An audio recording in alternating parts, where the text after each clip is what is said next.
Hi, everyone. Sam Raven here. I just tipped the light up so you can actually see my face now. Um, you know what? Like Halloween's around the corner. I just realized that. So it's probably time for me to share a few true ghost stories with you. And I'm wearing the appropriate shirt, Tales from the Crypt. And this actually is a crew shirt. Uh, my old boyfriend was one of the directors of photography for the show. So lucky me, I inherited his sweatshirt. Anyway, some of you may also know or remember that I used to have a tour business in Texas called High Spirits Tours, and I had a fabulous partner.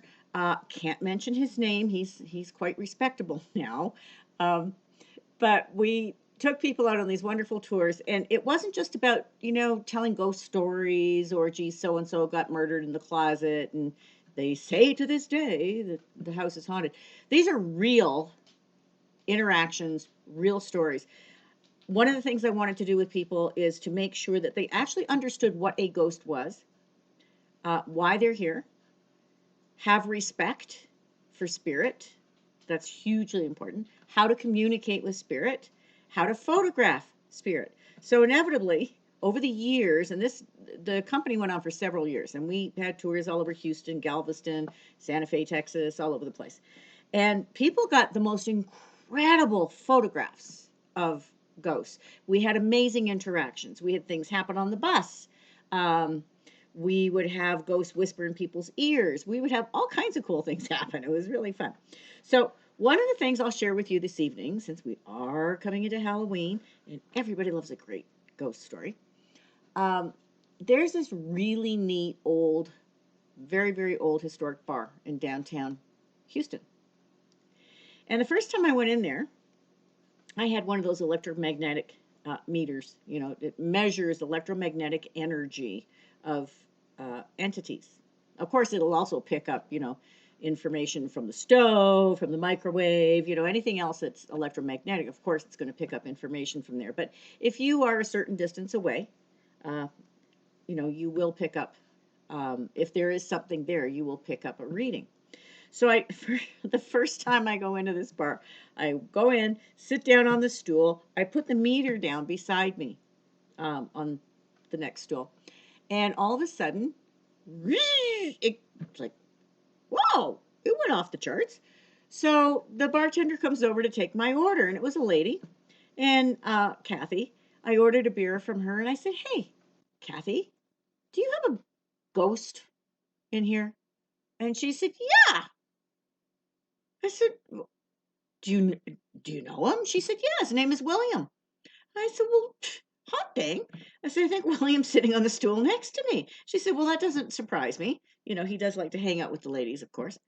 Um, so she begins to tell me about some of her interactions with William, but the story behind him was that back during, oh gosh, Depression times and Prohibition and everything, when you weren't allowed to make or sell any kind of alcohol or beer or anything, um, the mafia controlled a whole lot of Texas, especially Houston and Galveston.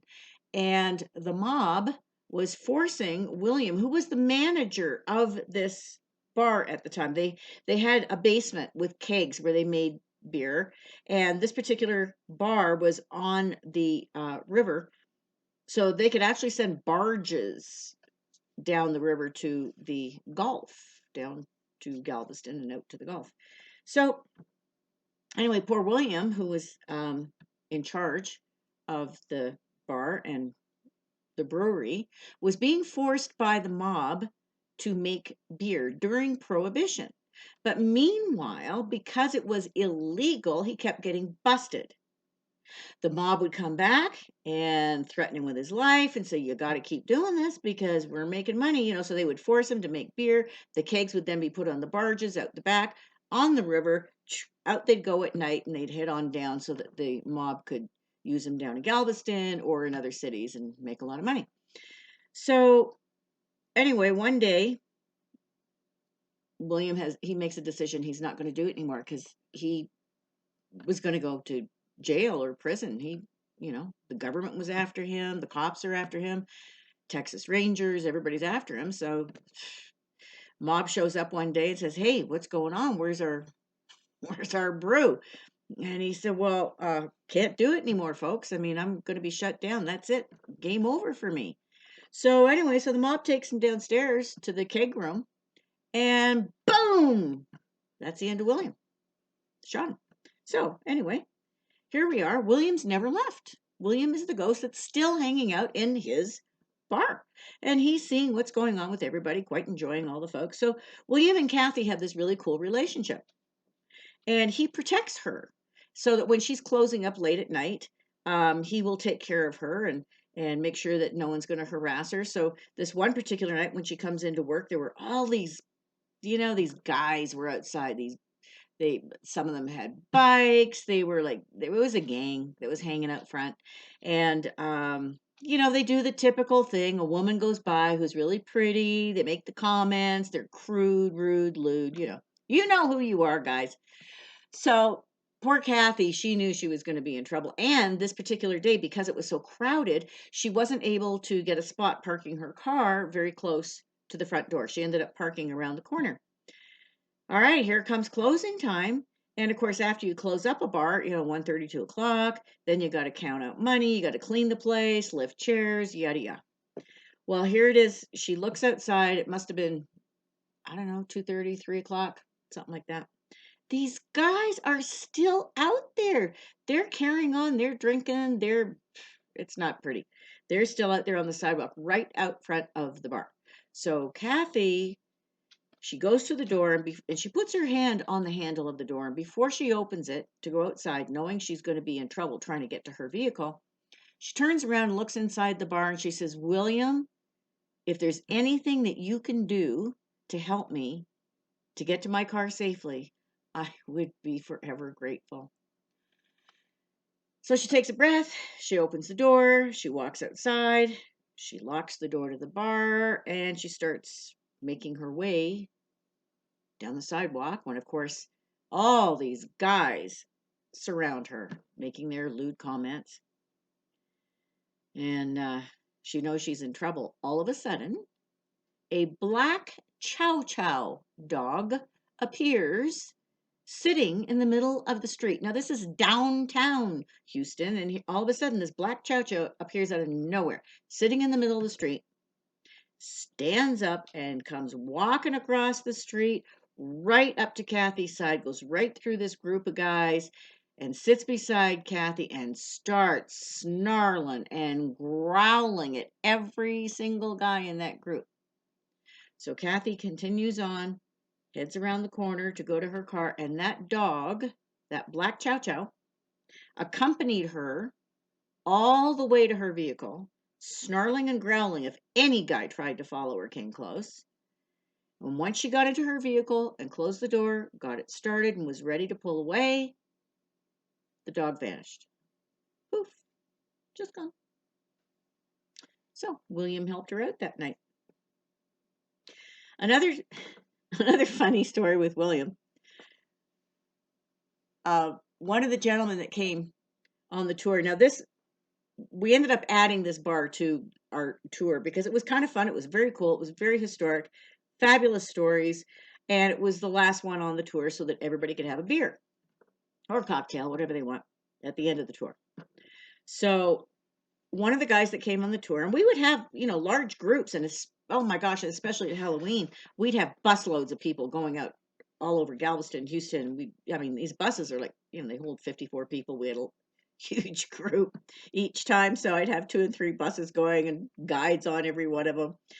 So on my bus, I've got this fabulous guy who worked, I won't say his name, but he worked at NASA. He was an engineer at NASA. And we had a huge group. Everybody's in there having a great time. I've told stories about William and things that he did. William, he would turn on taps in the bath. You go in the bathroom and he turns on all the taps. He flushes the toilet in the stall next to you. If guys are giving Kathy a hard time, he scares the poop out of them when they go to the bathroom and they hightail it out of the bar. So anyway, so this guy sits there. He finds a stool at the end of the bar, like right on the corner. So this engineer sits down in this stool, and Kathy comes over and he orders a beer. So off she goes, and he turns to me and he says, "You know, I really don't believe in ghosts." And I said, "That's all right. William has no need for you to believe in him. That's absolutely fine, not a problem." He said, "However, but I do love the historical part of your tours. I love the stories of the history. I love what you talk about. It's fabulous." I said, "Cool." He said, "But you know, my two friends that came on the tour, they're really into the ghost thing a lot." So Kathy comes and brings his beer. She puts it down in front of him, and he goes to pay her, and she says, "Oh no, it's on the house." And she walks away. And he's confused and he looks at me and he says, "Okay, I've never been in this bar before. She doesn't know me. Why would she give me a free beer?" And right at that moment, right at that moment, his friends, they've got their camera. They took a picture of him sitting on the stool. And well, lo and behold, there's William standing behind this guy. He's got one arm wrapped around his shoulders. It's, he's got his hand like this around his shoulders. And William's other arm, his other hand, is extended forward with his hand on the bar, as if he's looking directly at Kathy, saying, "Let me buy this guy a beer." So William bought him a beer. And Kathy walked off. Well, I'll tell you after that. And of course, his friends were like totally blown away with the photo. And he nearly fell off his stool. So here he was, originally an engineer with NASA, who, um, after I said, "You don't have to believe in William, it's all cool," he totally changed his mind after that. And it's probably one of the best photos I have ever seen of a full blown ghost, standing there. "Let me buy this guy a beer." It's very cool. Anyway, okay, I'll leave it there. And probably what I'll do over the next few days is record more true ghost stories just for your amusement. All right, talk to you later. Bye.